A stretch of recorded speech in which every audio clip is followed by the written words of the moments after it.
Lois Laws, who's portrayed in the movie by Arthur Byron.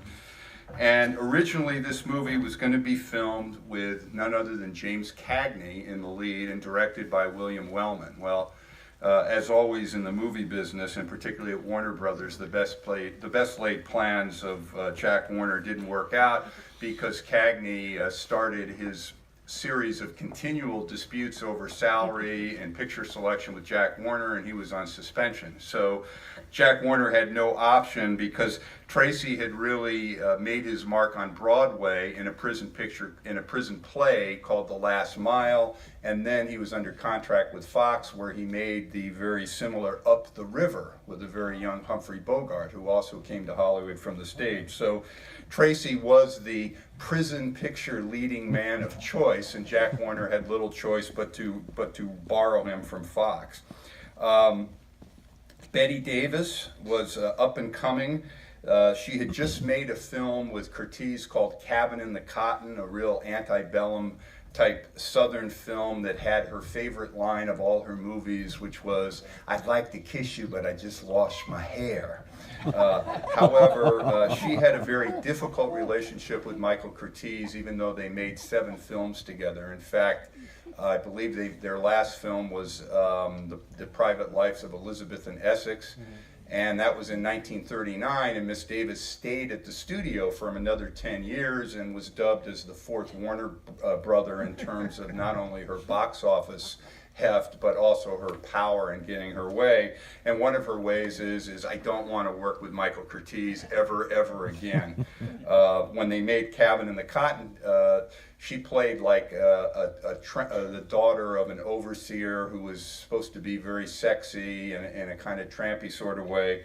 And Curtiz had a different ingenue in mind, but he was forced to use Miss Davis, so he was behind the camera mumbling insults about her that I will not repeat here, but something about her being sexless and no good and so on and so forth. And Miss Davis didn't appreciate that and took it at the time, but in her way she got even. So she didn't get along with Curtiz, whom she really thought was brilliant, but he didn't pay enough attention to actors and more attention to the camera, which was a fairly frequent accusation with some actors working with Curtiz.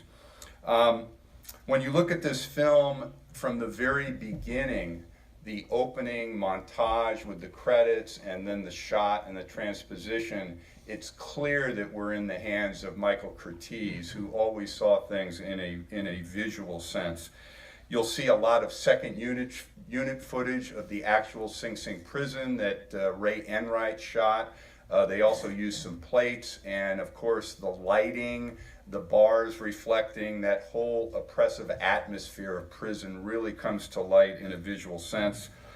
This was yet another film that was done on a brutal 24-day schedule, and of course Curtiz had to push people past the breaking point of 18-hour days.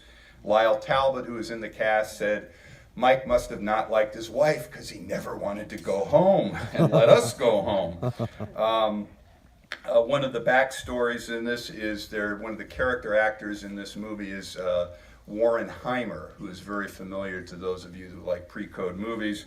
And Warren Heimer had a drinking problem and was continually late, and he got called out in front of the cast and crew by Curtiz. An argument ensued, and Spencer Tracy intervened and essentially said, "If you don't shape up and get here on time, I'll quit. I won't work in the picture unless you shape up." So with that, Heimer shaped up, and he continued to be late, but he had a certain flair about him in this movie.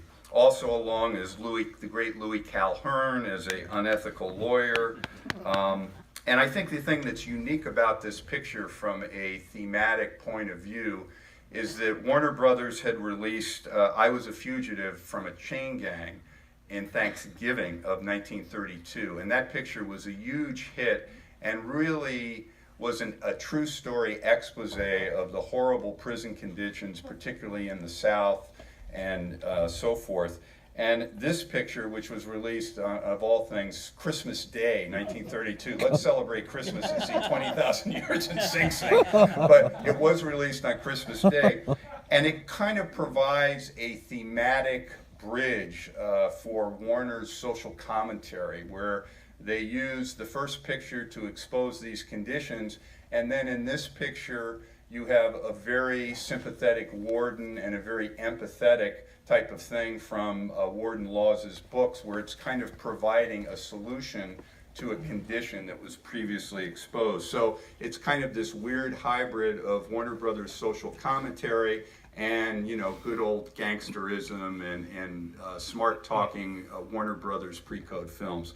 So it's really, really good. It's really special, and I'd like to thank all the people at Warner Brothers who have done so much to support this Curtiz retrospective by providing this nice 35mm print we're about to see. So with that, let's enjoy 20,000 Years in Sing Sing, and I will be back to talk about John Barrymore and the mad genius, and he really was. Thank you.